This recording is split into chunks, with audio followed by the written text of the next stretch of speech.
Welcome everyone. My name is Michael Sauder. I serve on the board of directors for the BSIA, and in our company in Matree, I am the sales operations manager for our BC distribution business. Although I'm disappointed I'm unable to be with you today live and interactive as promised, I'm honored to get the opportunity to introduce the new partnership between the BSIA and the UBC Sauder School of Business. I'm going to start with how I'm personally connected to the BSIA and the UBC Sauder School of Business, and that's through my grandfather, Bill Sauder. He was born in 1926, which also happened to be the year that his father, my great-grandfather, founded the company that we now know today as Matree. He was an alumni at UBC, graduating in 1948 from the Commerce program. He went on to become a prominent business leader, growing the family business, founding International Forest Products, now known today as Interfor, and he was an active philanthropist in the community. Bill was also a family man. He married his university sweetheart, Marjorie Ann, my grandmother. They had 8 kids, which gave way to 26 grandchildren, and subsequently another 20, almost 22 great-grandchildren. This makes Marjorie Ann grandmother to almost 50 grand and great-grandchildren. But don't ask me to name them all. Bill was also the first ever Industry Merit Award winner in the 1980s, which is an annual award the BSIA delivers to folks that display excellence and leadership in the building supply industry. Bill's always had a sense that he wanted to give back to the community that he lived in and give back to the school that he graduated from. He served on the board at UBC for a few years as the chair and served as chancellor of the university for 6 years until 2002.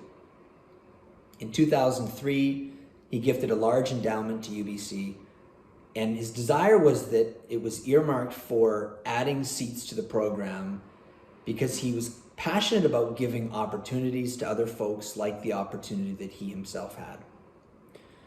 There's been some continuity between the connection with my family and the university. After my grandfather passed away, my father served on the board, and now my Aunt Lee, who recently told me that it is an absolute delight and privilege to be connected to such an amazing institution as UBC. The UBC motto of rigor, respect, and responsibility aligns well not only with my grandfather's values, but also with the BSIA's. UBC is committed to developing new leaders and staying connected and in tune with the needs of the business community and how to better prepare new leaders for the future. There are a number of amazing programs that the school has developed, one of which I was recently a part of, a sales mentorship program, where I had the privilege of mentoring a second-year student named Dhruv, who will likely go on to become a future leader in our community. I've had the pleasure of serving on the board of the BSIA for the last couple of years. And of course, since COVID, the BSIA has been greatly restricted in the types of events and activities that we've been able to do. And as a result, the BSIA has subsequently pivoted to education. The BSIA offers a number of educational opportunities to its members, skill-based training like Excel training. There's a building supply warehouse distribution program, which is a robust 8-week program to recruit, train, and place folks in entry levels in the building supply industry. There's also a labor study that is soon underway that will be an 18-month deep dive and analysis to understand the current gaps, the opportunities, the impact of technology on business, and more. And now, I'm very excited to be able to introduce the new BSIA UBC Sauder School of Business partnership. Not only does this partnership include promotion of a professional MBA program, which allows folks to pursue a full-time career while furthering their education with an MBA, but also a list of great executive educational courses which the BSIA members will have at a 15% discount. The BSIA's mandate is promoting the building supply industry and helping its members to be successful and learn and adapt in a fast-changing business environment. We're very excited by the opportunity to increase access to our members for furthering their education and have found a phenomenal partner in the UBC Sauder School of Business. I look forward to seeing this partnership grow and develop and watch the great leaders that come as a result of some of this further education, and feel very privileged to be a part of this in a small way. Thank you. Okay, so now we're going to have Vivian. And Vivian, you can bring up your slides. Okay, great. All right. Thank you. Thanks, Susan, and thanks everyone for joining us today to learn more about this partnership and some of the programs that are available. So I'm just going to go over the UBC Professional MBA program, and that's our 24-month part-time MBA degree program. And I'm also going to invite my colleague from Sauder Executive Education, Jessica Taylor, later on to talk about some of the executive education offerings as well at the end of this presentation. And then after this, we'll have a discussion with BSIA board member and UBC part-time MBA graduate, Alex, who's going to give you a little bit more about his experience in our part-time MBA program and how it's impacted his career and what the program can do for you.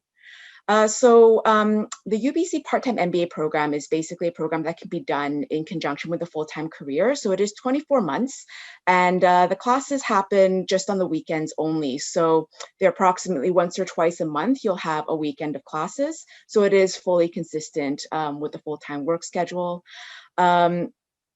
The program is couched on this idea of experiential learning, so the idea of learning by doing. There's a lot of MBA programs available, I'm sure you know, but I think one of the things that sets us apart, aside from all the great things that Michael said about the program and its history and legacy, is that it's a great local program and it's got a great local reputation, but it's also got tremendous global reach as well. So when you're in the program, you're in a program that's ranked #1 for business programs in Canada, #1 in Canada for business economics. And we also have a Sauder alumni network of 43,000 alumni in 80 countries around the world. So that means you're also joining an institution that's kind of a global leader in like new research and technologies. So for those of you that are working with innovative products, like this could be an opportunity to work with those people that kind of develop these products. So if there was something that you want to develop, or there was some idea that you want to bounce off some like expert in various fields, you'd probably find it within the UBC community. So that's kind of a unique aspect of going to an institution that basically has, top researchers and innovators in all aspects and from all over the world. So this is kind of how the program works. You can see the classes for the part-time degree program just happen on the Saturday and Sunday. So typically you would do 2 classes on an 8-week cycle. So kind of 3 weeks on, 3 weeks off, 2 weeks breaks. And then the exams are actually proctored online. So you don't have to come back into a classroom to actually do your exam. They are proctored online. So that makes it a little bit more convenient for those of you that have busy schedules. And hopefully if you're traveling again, it would make it a lot easier that way as well. So like I said, the program has a strong focus on experiential learning. So this is the idea of learning by doing. So we do major case studies. There's also 3 residency periods that happen in the program. So basically the program looks like this. This is the first year of the program, and all the courses that you would be doing are listed in this slide here. And you can see like at the beginning kind of, and the second year of the program, you see like there's also a residency 2 at the beginning of the year, and then a residency 3. So 3 residency periods in beginning, middle, and end of the program. So this is kind of to give our students in a part-time program like a full-time dive-in, so like a full-time learning environment in the context of a part-time program. So for those of you that have ever considered an MBA, one of the most important things you get out of an MBA program is kind of the cohort itself, so that network that you're building. So this gives you an opportunity to kind of dive in an intensive learning environment, get to know your peers, and allow these people from all different industries to be your best kind of academic professional and social support system. So it's a really close-knit group. It's only about 50 to 60 students in the class. So you're going to get insights from people from all different industries. So, you know, you have your expertise in your own industry in building supply, but then you're going to meet people from finance, people from manufacturing, people from healthcare. Like they're going to bring different perspectives that hopefully will add value to your educational experience. And then throughout the course of your program, the 2 years, you're going to have access to a full service business career center. So a professional career coach, so they can kind of guide you through any kind of career moves that you might be looking at, or like if there is a development pipeline in terms of HR, like hiring or whatever insights you need into kind of human capital development or pipeline development in your, or talent development. Those are people that you can ask and they can give you guidance in terms of how to build those pipelines within your company. Now, this is in the second year of the program. This support from the Business Career Center goes throughout the course of your 24 months in the PMBA program, but it's actually a support network that you have access to for the rest of your career.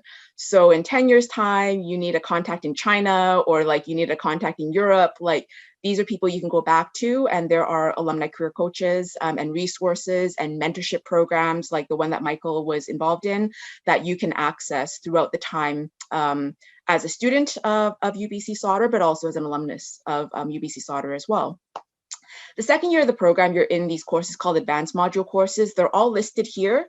Now, in the second year, you can actually start swapping out some of these courses with our full-time MBA program, and that you can swap out whatever courses you like. It's just dependent on your own schedule. So the full-time MBA, they usually have the courses during the day. So like, you know, if you have that flexibility to take a course or two during the day, you can swap out courses then as well. You can even swap out 1/3 of your degree with courses outside of the business school. So like I said, there's, you know, like all sorts of different departments at UBC that you can learn from, and you can actually integrate those learnings into your degree program as well. So if there was a course in corporate law that you were interested in with the Faculty of Law at UBC, as long as you get the permission of the academic director and the permission of that course instructor, you could take that course and have that credited towards your MBA.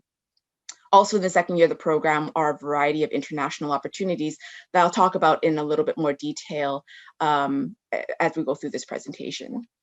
So personalized career development is a fundamental part of this MBA program. And you can see that they have really good outcomes. So about 90% of our students in the PMBA program will get at least one career promotion or advancement during the 24 months of the program. And they usually fall in two categories. You know, there are people that are career changers. They are changing both job types and sometimes industry types by the end of the program, and then career promoters.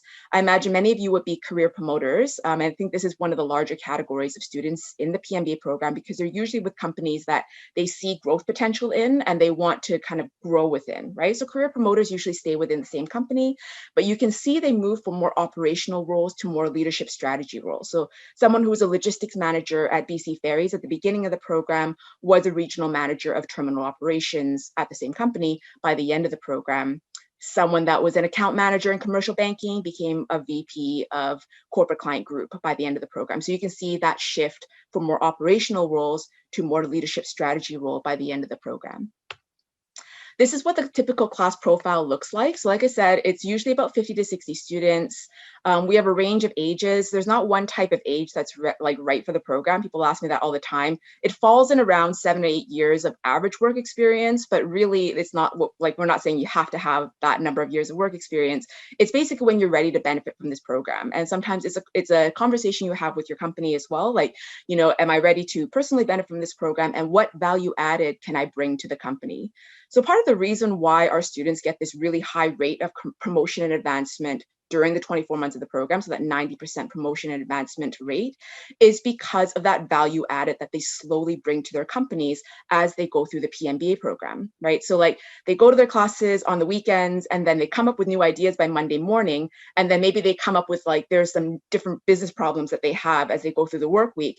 And then on the weekends, they have like 50 to 60 people from all different backgrounds, from finance, from engineering, from everything, that they can bounce their problems off of and then come up with innovative solutions that they can add into their companies. So that's why there is this high rate of promotion and advancement from doing this program, is because of that like organic value added that they bring to the program as they go through it. So they're leveraging their own classmates as well as their professors to bring value added to their companies.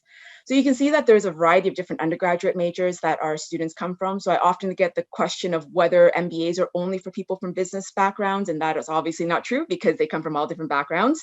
And then different work experience by industry as well. So there's not really one that really dominates. Obviously technology is big just because it is Vancouver, but you can see there's a variety of different industries that our students can come from, and we definitely welcome a diversity of different industries as well. So global experiences, like these are optional experiences. I know you guys are all probably very busy professionals, but if you've ever been interested in studying abroad, it is a wonderful experience that UBC Sauder offers.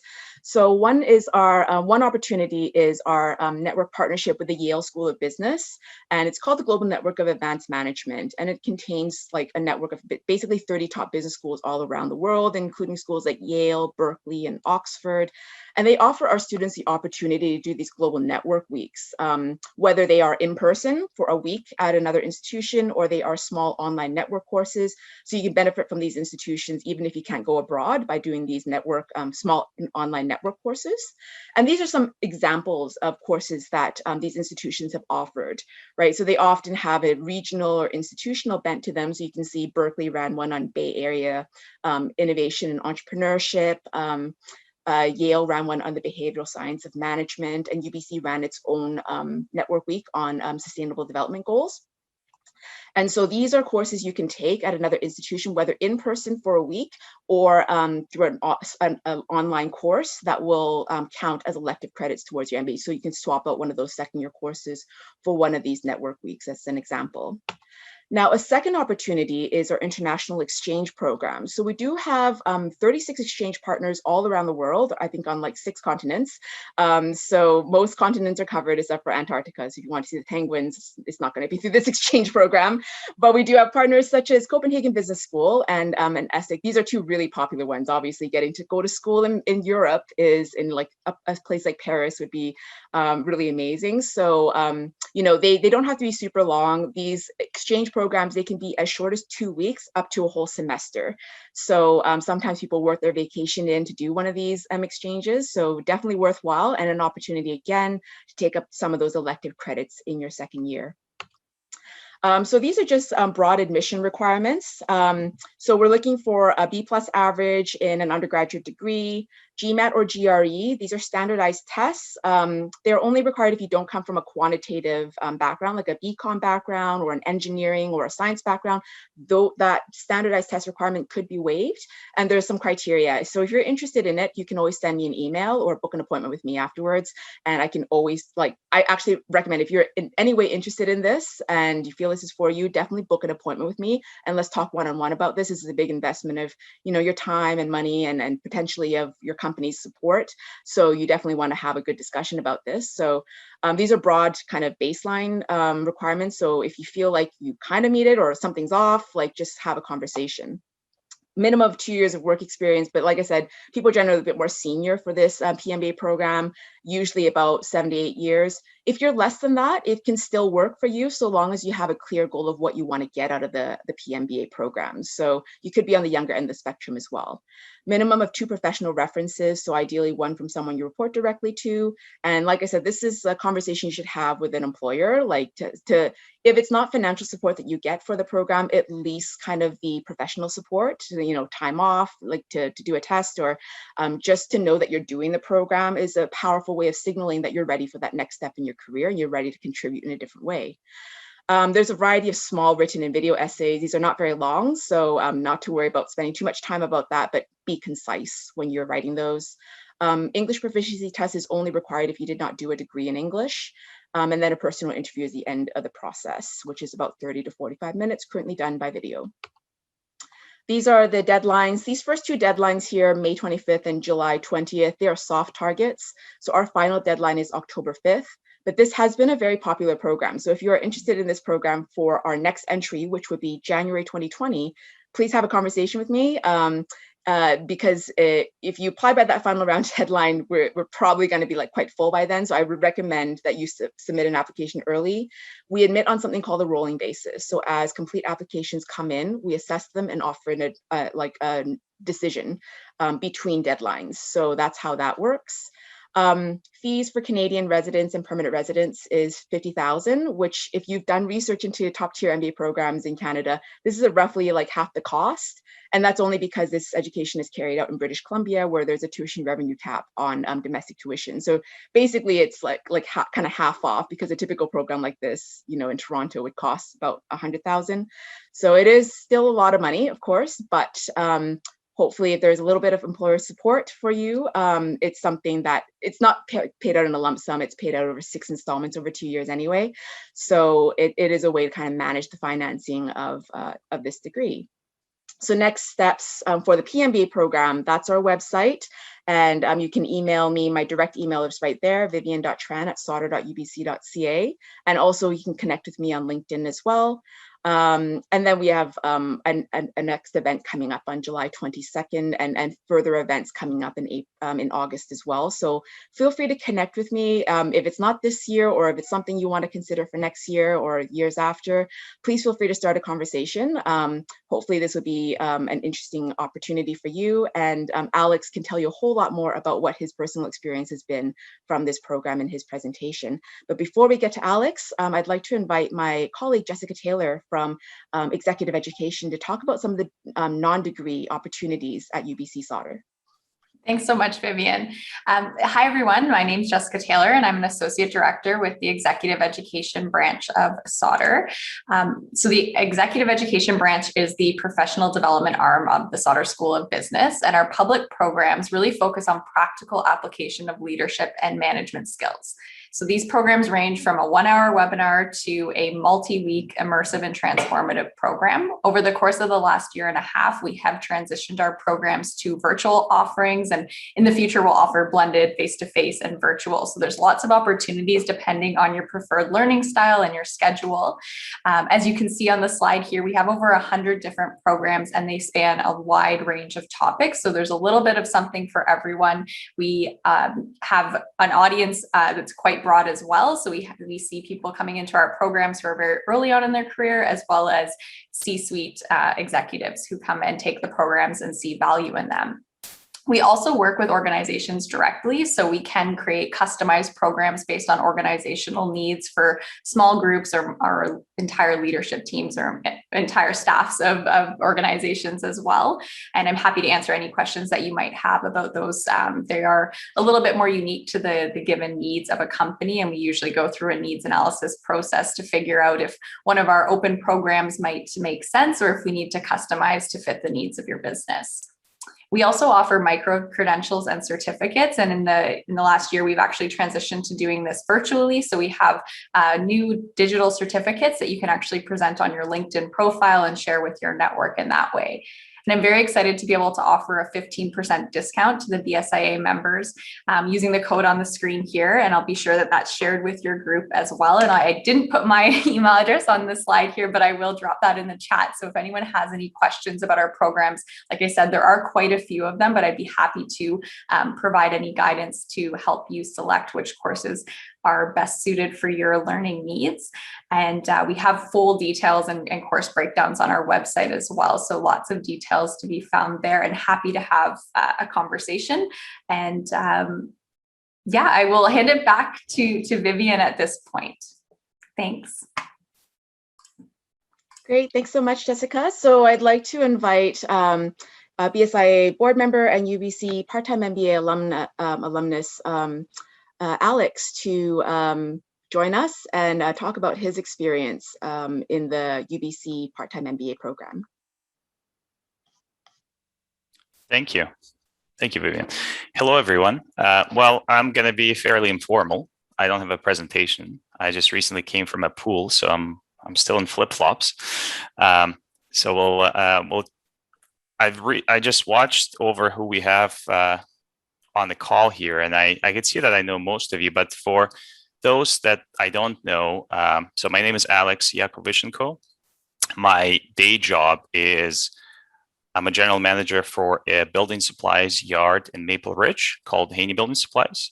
I'm also a director on the board of directors for BSIA. I've been involved with BSIA for a few years now. I'll try to tailor my story somewhat to who I see on the call, so it's hopefully applicable. And please feel free to stop me, ask questions or whatnot, so we can have it somewhat interactive. And then we'll obviously have a Q&A session at the end as well.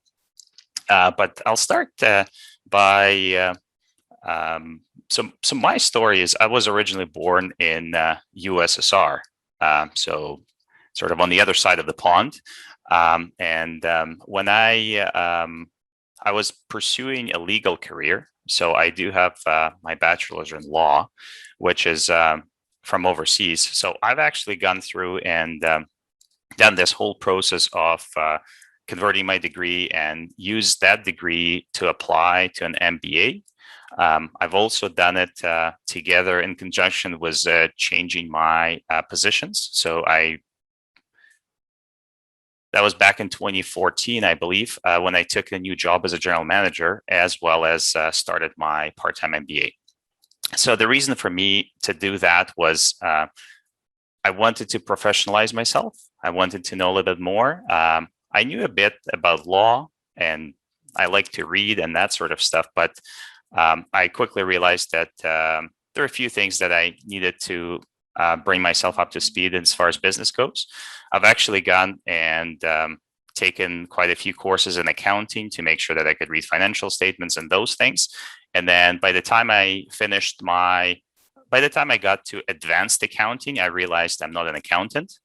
And it was great, but it was a little bit too much and a little bit too narrow, which is sort of what pushed me towards an MBA. And for me, an MBA was a bit more of a little bit broader, a little bit more generalized, more of a, as Vivian mentioned, strategic approach, more of a way to sort of take a look at the business from this outside view, sort of an ability to get out of the trenches and actually be able to step outside, look at it, come back, try new things, apply new things. I specifically wanted to do a part-time MBA. My goal was to continue to do my job and get better at doing it and be able to learn at the same time. So for me, when I did it, we did it Friday night, Saturday, and a Sunday. It was a busy time. It was a busy 2 years because basically you're at work 5 days a week and then you're at school for the other 2 days. But it worked out in a great way. You're literally you have a problem that you're dealing with throughout the week. You bring it to school. Professors were very accommodating, and often they encouraged basically an ability to bring your real life case studies, your real life problems. And then we got to sit down with a bunch of other students and we're able to solve it. And then you come back on Monday and you look like a star. I mean, what's not to like? It was a lot of fun. I also took advantage of the global network opportunities as well. So I've traveled to States. I traveled to Yale. I've gone to IE over in Spain. I've also participated in the one that Sauder School of Business puts together in Vancouver. And that was a great way to see different perspectives. Great way to go and sort of take a small snapshot of other schools, how they teach what they bring forward. And as Vivian mentioned, the big way is the network you build. You might think about part-time versus full-time. With a full-time MBA, you obviously are there all the time. But even with a part-time program, we developed, it almost feels like a lifelong connections with your cohort. We still get together a lot. We still help each other with their career development. We still basically connect people with anyone in your network. And we also use it as a resource. So anytime you feel stuck, there's this another group that you could reach out to. And in general, people are very happy to help. Of course, everybody's busy and whatnot, but it's a great way to step out and talk to a group that's, in my case, that wasn't connected to an industry. So I've used BSIA a lot as a sounding board and talk to people, and it's great, but we are all in the same industry. Once you get to step out and talk to someone from outside of your industry, you benefit from that as well, because there's lots of issues and problems that you're working on solutions for. A number of them have been already solved. They haven't necessarily been solved, for this particular application, but if you look at the transferability of skills, I felt like it was very beneficial. And what I also realized is that majority of people are good people and like to work hard. And I think that MBA allows you to get tools that would help you work a little smarter. Again, there's lots of things, like I was blown away by the issues that I was dealing with, and then you go to a course and you sit and listen either to your professor or your colleagues, your course students, and they'll offer you a solution. And you have been beating your head against the wall for a few months, and there you go, the solution is right there. And often they'll actually even tell you, well, if you use this framework and whatnot, and you actually go through it, it's fairly simple. So it was a very humbling experience. And I also realized that I learned probably as much from students as I did from professors. I didn't expect that, but that was a big takeaway for me to realize that basically you're learning from everyone, as long as you can embrace the learning mindset. And something that Vivian said that resonated with me as well is knowing what you want from it. I don't believe MBA is for everyone. It could be beneficial. It could be very beneficial, or it could be a waste of time. And by saying that, I believe that if you don't necessarily know exactly what you want out of it, going through the motions is great. You'll still learn a lot, but it's a big investment. It's a lot of time. It's a lot of money, and you will benefit greatly if you do have either a set of goals or one main goal to go through. I'm also very excited about what Jessica talked in terms of the courses that are not necessarily part of MBA, but the executive education courses. I know that for our company, we've been looking to get people out and put them in front of these different learning opportunities. And I'm very excited that now we have another resource in the form of UBC, which, like, I was browsing through the courses, and it's enormous. The offering, just what you can get. And to me, we already do this. We already put people through, and we spend time looking for these courses. Well, here we have almost like another toolbox. You just go through, you find what you need, and you put people in front of it. So I'm very excited. As well as through this, we're still in it, but through this pandemic, to me, was some of the takeaways that I've learned. We've had people that were in leadership roles that did not necessarily come through as true leaders, but then the opposite of that happened as well. I've had people in my organization that I didn't really consider for certain roles or certain opportunities, but what they've shown was incredible. The way they were able to come up, and some of these didn't necessarily have a leader in their title. They didn't have any conventional role that you'd associate with a leadership role, but they were able to demonstrate, the way they were able to lead people and help people and be that resource, to me, that's huge.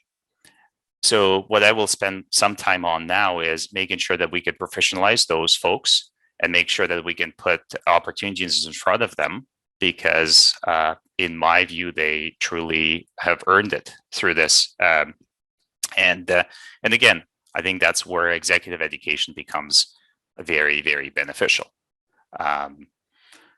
So that's kind of in general, I think, an overview of my role. Like I say, I feel like I've done quite a few things with MBA. I probably have taken almost every avenue and opportunity that the Sauder School of Business presented.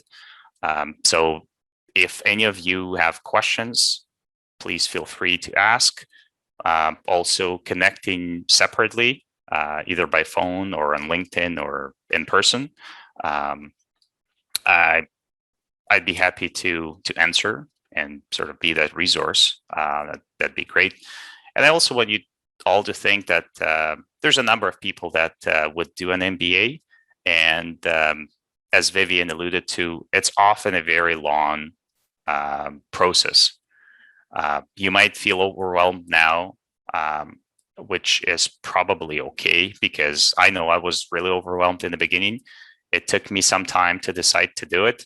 I think I read the statistics somewhere that it takes 2 to 3 years on average or something like that to decide to go and pursue an MBA, to plan everything out and whatnot. So it might be just the very first seed that you could think about. And again, if you're ready now, fantastic. If you're ready in 4 years, hopefully I can be a resource that could help you answer some of the questions throughout those 4 years.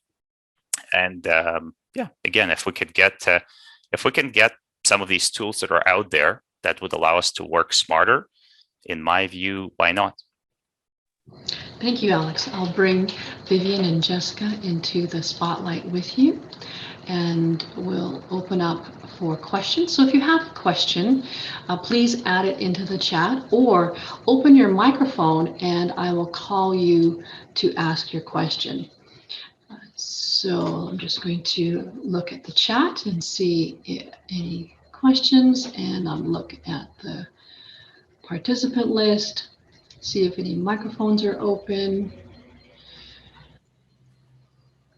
Susan, as we wait for questions, I do have, thanks so much for sharing that, Alex. It was so insightful. I had like all these questions queued up I was going to ask you, but you literally answered everything.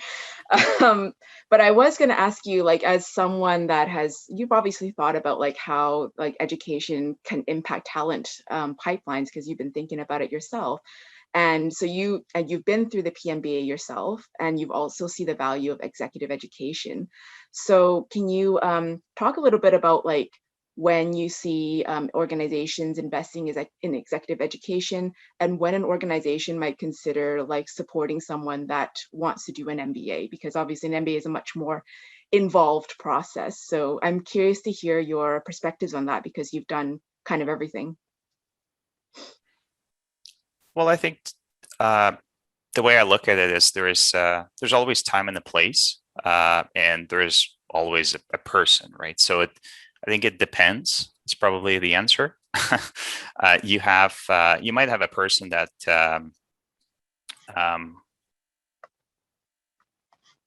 like how we look at prospective candidate, let's say for a role. There's a role, there's certain sets of responsibilities that the role enlists, and then you have a couple prospective candidates. You might be considering someone for that role.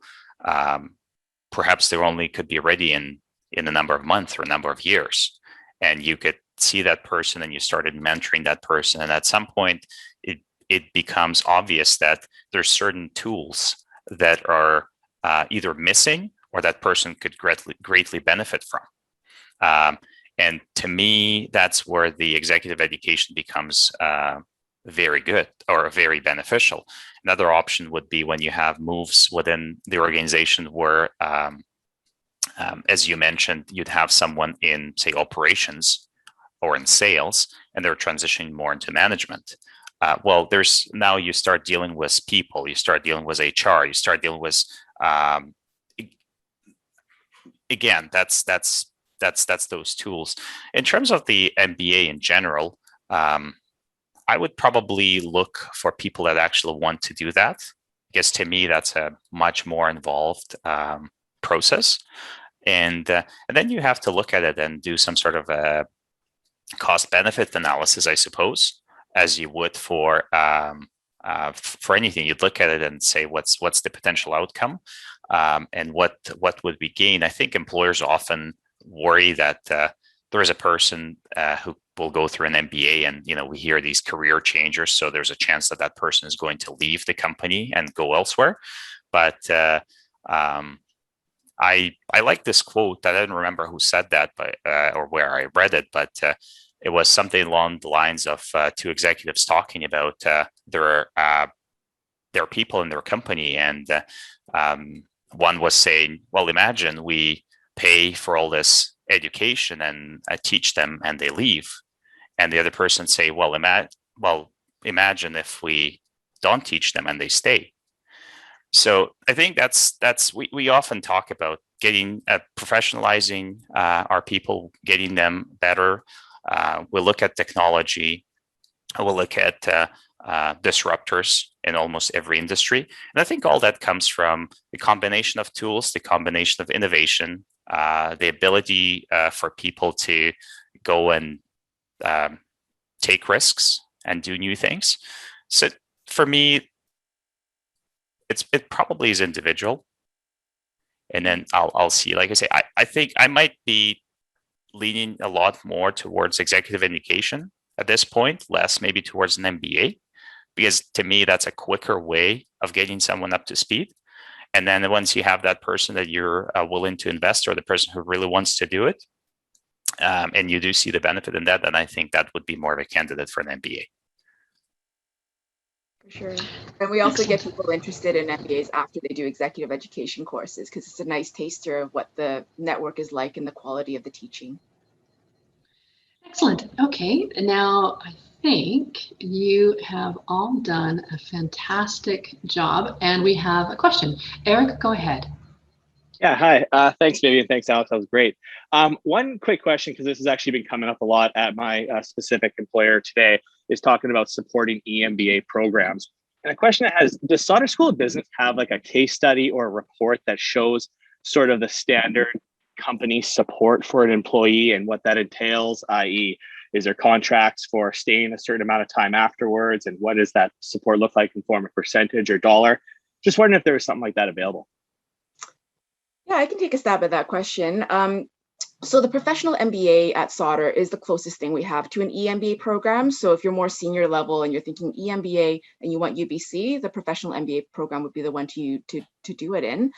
Every year we do have some students that get employer support, but we don't necessarily collate all that information into a report just because of the small size of class. Like you can kind of start to easily figure out like what the support was. And I think like a little bit of information might be confidential. So I can say from what I know of working with students directly that support, occasionally we get 100% support. It's like not as common as, partial support. So sometimes we'd have 100% support.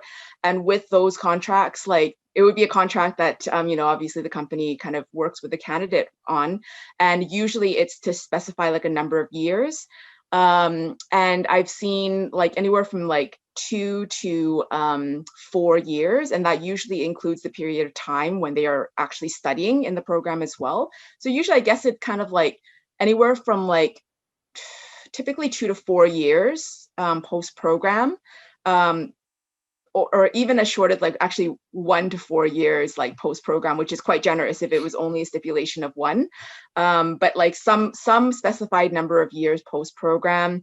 What there usually is in the contract as well is a clause to repay the tuition if that employee decides to leave. So, like the employer would get their money back if like, their investment ends up like kind of walking away. So there's usually something that kind of protects the employer and the employee. So there's incentive to it, to invest in your employees. If you write a contract in that way, you put the money in, but, you both can mutually agree to leave. If like it no longer serves either party. And then nobody like is lost of any investment money because the money is paid back in the end. So usually those contracts work quite well because it gives the employer the incentive to invest in their employee without the fear of losing the investment in the end. Hopefully that, does that answer your question? Usually, like, so full support, I do see it from year to year, not as common as partial support. So we usually partial support, you see anywhere from like a third or half, or even 2/3, something like that. So they kind of run the gamut. And I guess with the amount of support, if it's a smaller amount of support, sometimes it, like if it's a quarter amount of support, usually like I don't see the stipulation that they stay with the company for like a year.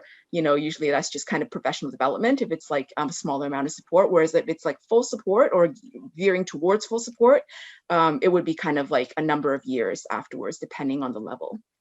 Hopefully that is there any other like follow-up questions on that?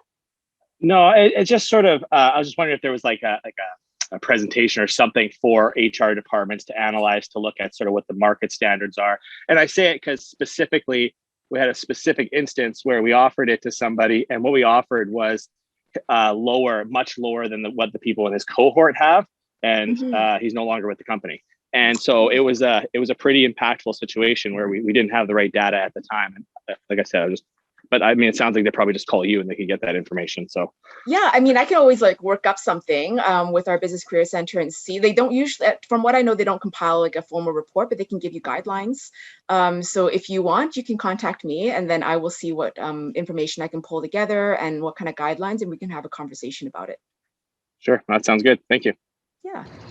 Okay, so I'm just going to look and see if there are any other questions. That was an excellent presentation, everyone. And I think you have answered most people's questions. Oh, here we go. Go ahead, Tom.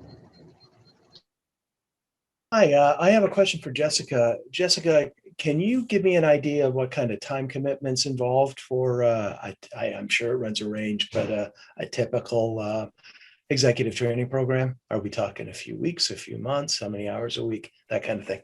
Yeah, that's a great question. So our programs range anywhere from a 1 hour webinar. Usually we do a lot of those for free, and we have over the course of the pandemic. I think we've had quite a good reception, and it's a great opportunity for us to test out new topics. So I'll make sure that that information is shared with you as well. You can find the previous recordings on our website. In terms of our executive education open enrollment programs, anywhere from a day to a number of weeks. So we do have a few programs that are a bit more immersive in a face-to-face model. They're typically a 1 week kind of in residence program where you would come Monday through Friday and then wrap up the course on Friday afternoon.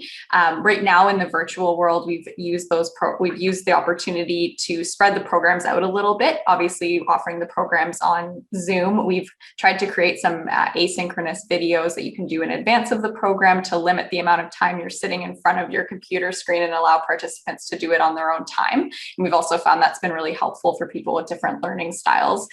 So those programs are usually anywhere from 2 to 4 weeks, and they can be anywhere from a half a day a couple of times a week to 1 to 2 days a week.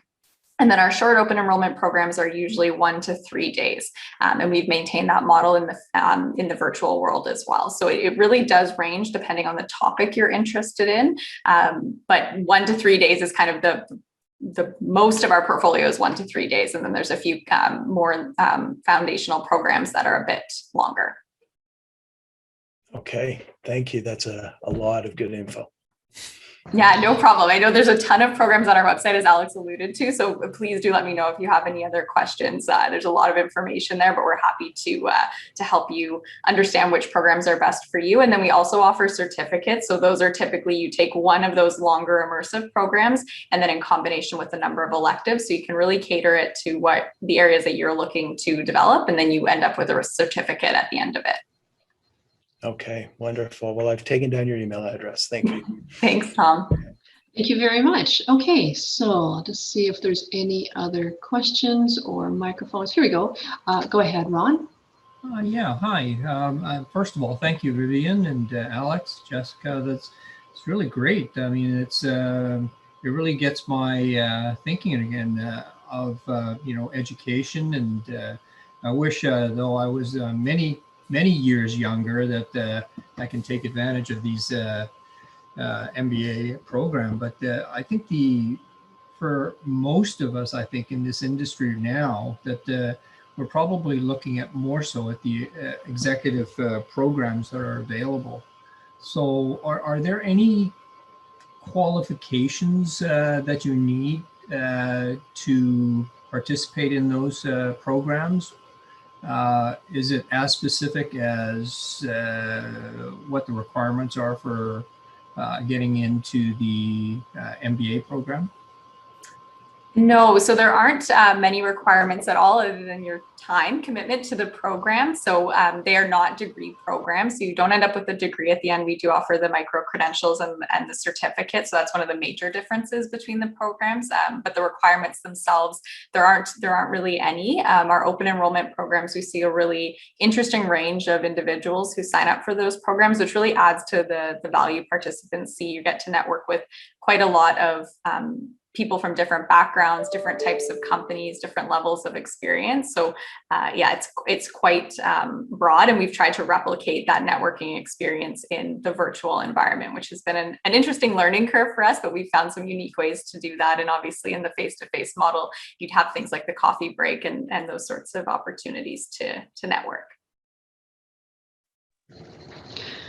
Okay, thank you, Ron, and thank you, Jessica. Now let's see if there are any other microphones open.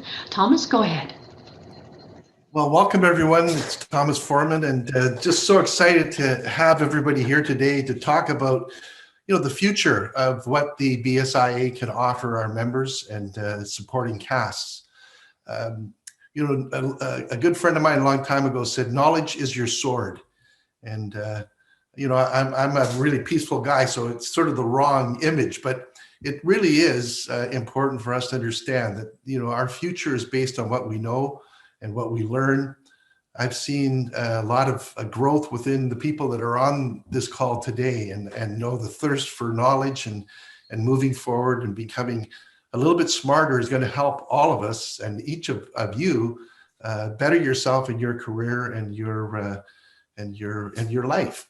So this is the BSIA is a connector. We're a bridge, and that's what we hope to do for as many people as we can to the different things that Michael so well presented in his opening statements and the different venues that we're using to bridge people to a higher level of understanding and education. It's been great to watch Alex and listen to Alex and talk to Alex as he and seeing him and his growth and the impact that he's had on a business, and more importantly, on the impact on the people that work for him and work with him.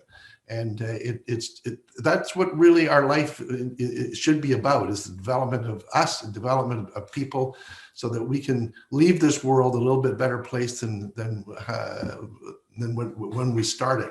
So each of you are contributing so much. The professionalism is such a high quality when we start to deal with UBC. I love your logo, Jessica, the door, the open door, and that's what I see is the open door of the future for all of us. Is we just walk through that door, take the time to spread this news. If it's not for you, maybe it's for somebody else. Help someone else move along. We're developing our mentorship program as well right now, and that's really what we want to do, is to give as many people that are associated with the BSIA different venues that we can help people move forward. And thank you each for your contribution this afternoon today.